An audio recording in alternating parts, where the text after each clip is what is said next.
It is clearly obvious that Ethiopia has the oldest, most complete Bible on earth, considering Haile Selassie's 72-book Amharic version was only translated from Ge'ez.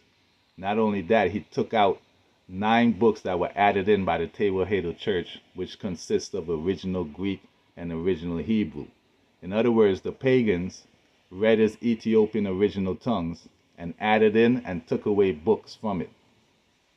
And they also placed their Egyptian, Roman, Greco, Syriac church within Ethiopia itself, centuries before the coronation of the King of Kings, Lord of Lords, the God of Israel himself.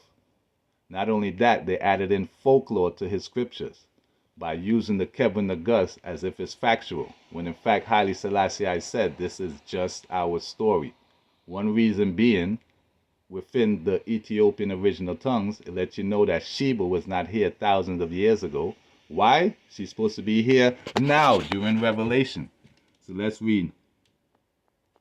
After many days thou shalt be visited in the latter years upon the mountains of Israel. And we all know Amos 9:7 says, Are you not the children of Ethiopia unto me, O children of Israel? And we also know that the land that they call Israel now was only made in 1948. So, hello. And who will be there? Sheba. And she will look at the Russian army and say, Yo, are you here to come take a spoil? So you know that Sheba will be here in the latter years upon the mountains of Israel after the prince of Rosh sends his army into Ethiopia, and after Ethiopia joins up with Persia and Put. In other words, BRICS. So right now, Iran and Ethiopia are connected by money. So let's watch the folklore that the Tewahedo church uses. With Selassie, I was like, yo, I'm not down with this. So let's watch. When the Queen of Sheba returned to Ethiopia, she wasn't just carrying gold. She was carrying the son of King Solomon, Menelik the first. You notice they've referred to him as the first king of Ethiopia. What does this say? Menelik the first, the 99th. Why? Because he's literally the 99th king, not the first king. Because Ethiopia itself, Selassie made it known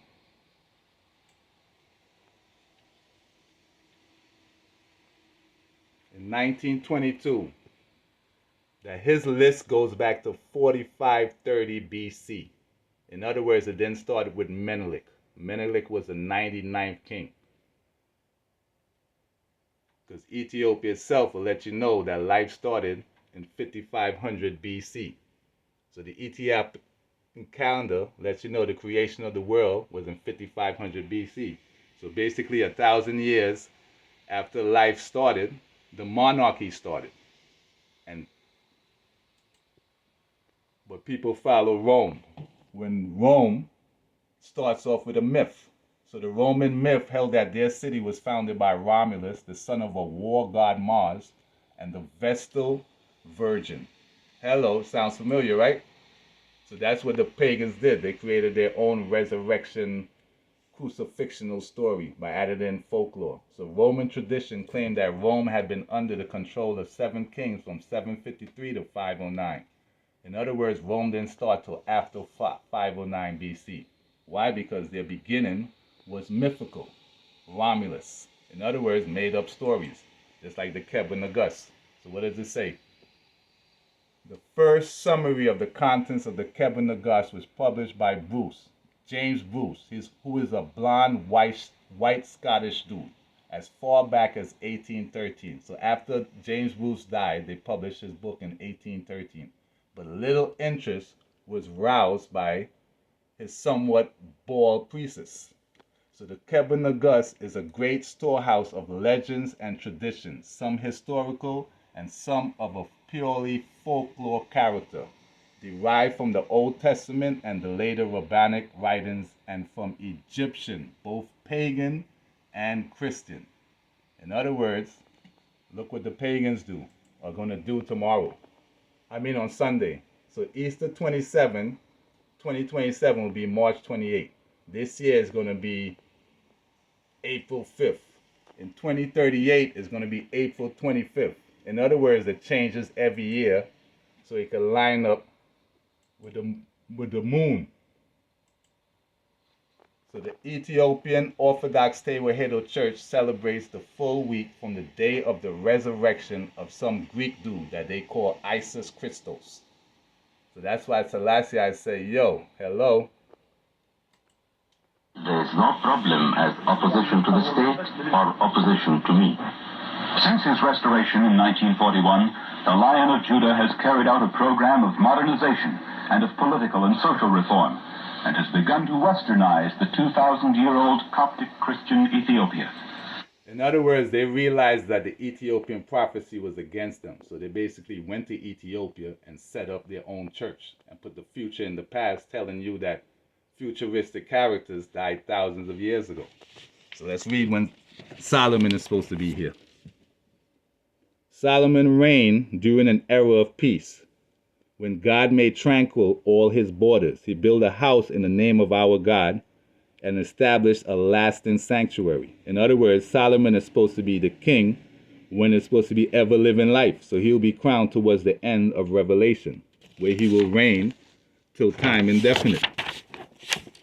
And who is his father? Jacob. So God acknowledged him as the firstborn and gave him his inheritance. He fixed the boundaries for his tribes.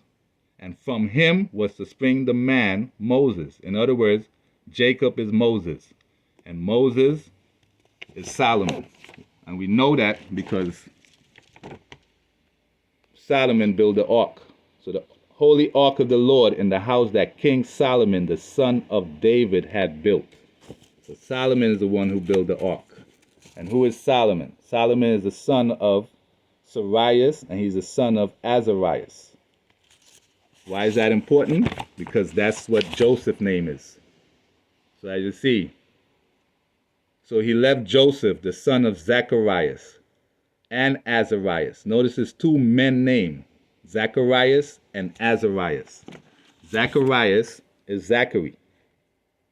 And who is Zachary? Unto whom will I give for leaders? Abraham, Isaac, and Jacob, Oseas, Amos, and Michias, Joel, Abdias, and Jonas, Nahum, Habakkuk, Sophonias, Aggeus, Zachary, and Malachi, which is called also an angel of the Lord. Notice is in singular form. An angel of the Lord are all these names. In other words, those are all the names of God himself, including these names: Sarias, Azarias, Helkias, Sadomias, Sadok, Akatub, Phineas, Achias, Heli, Amarias, Azir, Maramoth, Anna, Ozias, Borith, Abazir, of Phoenice, and Elazar. In other words, God has many names. And he let you know that the story of him being a descendant of Solomon is Bolshevism, made up in Europe. Let's watch.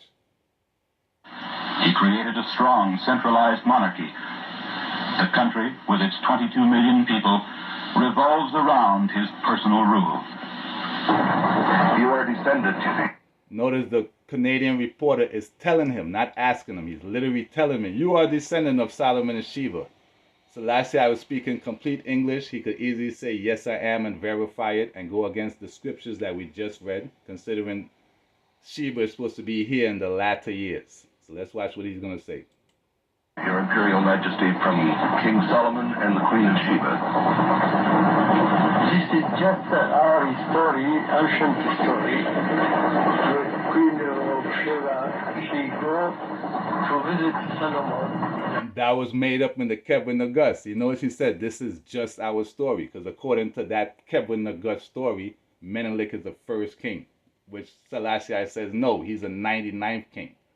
Yet still, the Tewahedo Church follows that Bolshevism. So within the Ethiopian Orthodox Tewahedo Church, the Kevin August holds reverence comparable to scripture in practice. Even though it's not scripture, it is read as festivals, studied by clergy, and functions as a theological touchstone for worship and doctrine, even though it is not part of the biblical canon. So why are you flipping Tewahedo Church adding in folklore, European folklore, to Ethiopian stuff? like, yo, what's going on? So let's continue with their story. Emperor of Ethiopia. This started the Solomonic dynasty, a royal bloodline that ruled for over 3,000 years without interruption. The last of this line was Haile Selassie, the conquering lion of Judah, a king. Notice they call him the last of the line. So they put what was first last. He's literally King David. He's literally the root of David, the king of all kings. So he literally has David in his title. And he is the father of Solomon. And that's why Solomon will rule when times are tranquil. In other words, after all the wars. Yet still they want to change the story. So at the end of the day, follow Jah, not man, and forget whatever that church is saying. Jah God.